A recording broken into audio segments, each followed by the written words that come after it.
බලන්නකො මට ඉස්සර එපාම වෙච්ච වැඩේ විනාඩියෙන් කරන්න හැටි.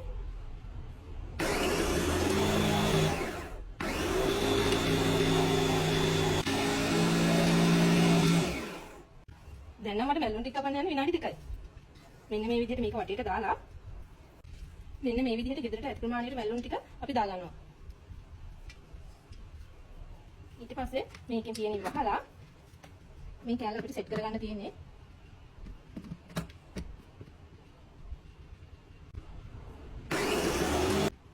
ඇත්තටම මේ ඔයාලා බලන්නකො මේක කරන්න විනාඩියක්වත් ගියේ නෑ මට. මේ දැන් අපි මේ කැලේ ඉගෙන ගත්තා. මැලුන් ටික දාගත්තා.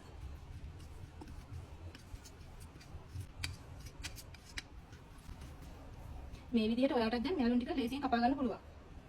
මම ගොඩක් මිනි චොපර්ස් බැලුවා. ඉතින් ඔක්කොම ටික ප්ලාස්ටික් ඒවා. මට හම්බුනේ මේ ස්ටේන්ලස් ස්ටීල් චොපර් එක තිබ්බේ කින්චෙක් කියන ඔන්ලයින් පේජ් එකේ.